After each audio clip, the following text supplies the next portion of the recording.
Hello, this is Cityscape, a regular vodcast featuring people, places, and ideas that impact Livonia. I'm Dan West with the Livonia Chamber of Commerce. Today we will meet the new leader of Madonna University, who took office earlier this month and is getting acquainted with the school in the Metro Detroit area.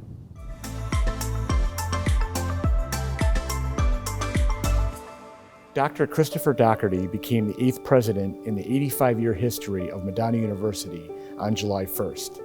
He brings 3 decades of higher education experience in academic leadership, fundraising, enrollment management, mission integration, and student affairs at several schools. Most recently, he served in the roles of professor, dean, and vice president of academic affairs at Chestnut Hill College in Philadelphia, which is near his hometown of Glen Olden, Pennsylvania. Along with his wife of 31 years, Joanne, the couple have 2 daughters currently attending college in Pennsylvania. He takes the reins at Madonna, a private Catholic liberal arts school that serves some 2,100 students and offers some 100 undergraduate and 35 graduate programs.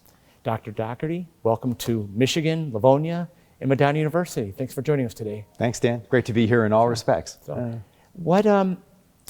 What was it attractive about the Madonna job, especially when you consider you left your hometown area and your daughters that are going to school in the area to come here to Michigan? Well, just from my first experience of the interview process and so much about Madonna that was familiar to me as a candidate and as someone who worked in education for a number of years. I'm a product of 17 years of Catholic education from kindergarten through college. And it was only recently in my career, for about the past 10 years or so, that I had the opportunity to work at a Catholic college or university, first at Rosemont College, which was sponsored by the Sisters of the Holy Child, and then at Chestnut Hill College, which is a sponsored work of the Sisters of St. Joseph. And so there was much about the work of the Felician Sisters, the mission, the outreach and engagement, the history of that at Madonna that was very familiar. And I think that was part of the conversation that we engaged when I interviewed here. There was also just the incredible welcoming sense of the campus and the community here as well that was also very familiar and something that I became increasingly excited about. As a change personally, it's also been exciting. We've had an opportunity to experience the region here from the perspective of enjoying the outdoors, the trails, the general environment. My recent experience here on campus, meeting everybody that I'll be working with here, it's been a really welcoming and enjoyable experience. And getting to know you, you talked about a desire to support students with wraparound learning.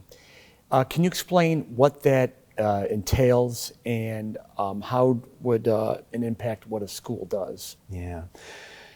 You know, it's hard to answer that question without talking about so much that's changed during and since the pandemic. And certainly, as you know, I've worked with, and many of us have worked with faculty and staff who support students. The expectations for colleges and universities to provide increasing wraparound support for students includes their development as learners, absolutely, but also their development in a lot of other spheres. You know, looking at their growing interest in areas of professional practice. Many of the changes that they're experiencing in terms of technologies that are impacting their learning. And I think also those wraparound services differ depending on the learners that we're serving. One of the great things about the tradition and the current delivery of programs at Madonna is not only is Madonna University offering a range of programs across disciplines, but also reaches out to a range of learners on campus, online, at off-campus locations, across a range of disciplines.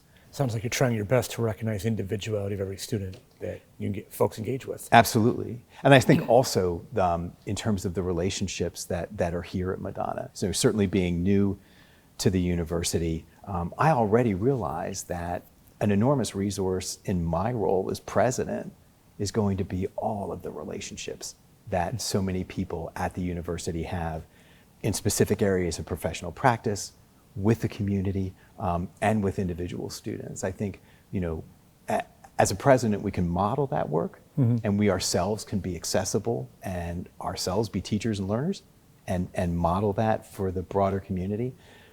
But another really powerful sense of the capacity of Madonna is the relationships that so many people have with their areas of professional practice, with learners and with the broader community. Can you describe some of the most powerful experiences you've had as an educator? The teams that I've worked with, I am amazed by and grateful for the way that I've worked with and learned from my teams. Most recently, deans, directors, each in their areas of responsibility, each with their own commitment to success and commitment to student learning. And I think orchestrating that work in a really dynamic environment and in an industry, higher education, that is experiencing unprecedented change with regard to the scale of the services that we offer, the work that we do.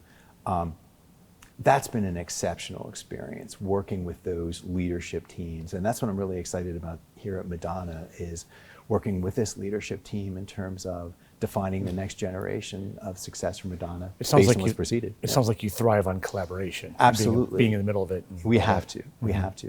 And I think, from the perspective of being an academic leader, the last thing that we should try to be is the smartest person in the room. By definition, we don't want to be the smartest person in the room.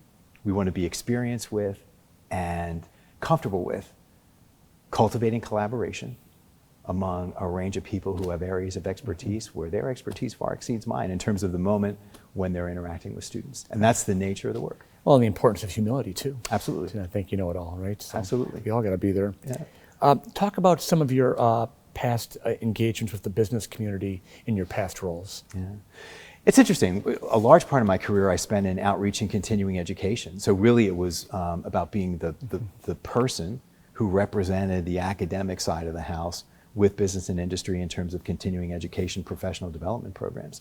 In fact, I had an opportunity to spend a year, 2008, 2009, as president of the Association for Continuing Higher Education at a time that I was working for Rutgers University. And so I had an opportunity to go across the country, areas of Canada, meet with the regions and learn about outreach and economic development as it was being done across a range of institutions. And that for me was a really important formative experience, not only providing those solutions locally at the time, working with the business community within southern New Jersey, but also bringing that comparative perspective across all of the folks who are working with business and industry, representing their colleges or universities across the country. What are some of the things you have planned to get acclimated to the Madonna faculty and community and then the overall community? What do you got cooking there? So right away, I'm getting out of my office. Yeah. So one of the things we've tipped is where I go to have meetings. So people are not coming to the president's office to have a meeting. I'm going to visit them in their offices, in their spaces. And it's been an opportunity also just to have informal introductions with everybody in their offices. So here I am in week 2, getting out and about. I've gotten lost a couple of times. That's been helpful too. Found my way back on track. But it's been a really good experience just to get out and about and to meet people. And I think that's an important way of engaging the community. And I look forward to continuing that. I think there's been a lot of great formative work that's been done that I've already seen in the first 2 weeks. There's a lot that we don't need to change in terms of the really good work that people have done here.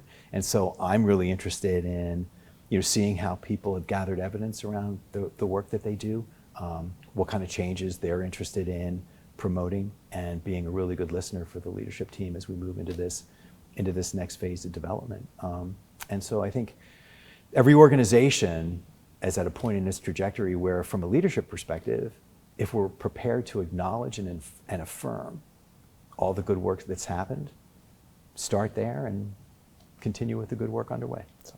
Well, Chris, we thank you for finding some time in your busy schedule in your first couple weeks here at Madonna to talk to us today. And I know you probably got many more meetings, and hopefully more people get a chance to meet you in person in the weeks ahead here. It's a pleasure to make you part of that day, Dan. Thanks. So good luck to everything. Yep. It's all we have for this edition of Cityscape. We thank you for your time, and we hope you watch us again next time.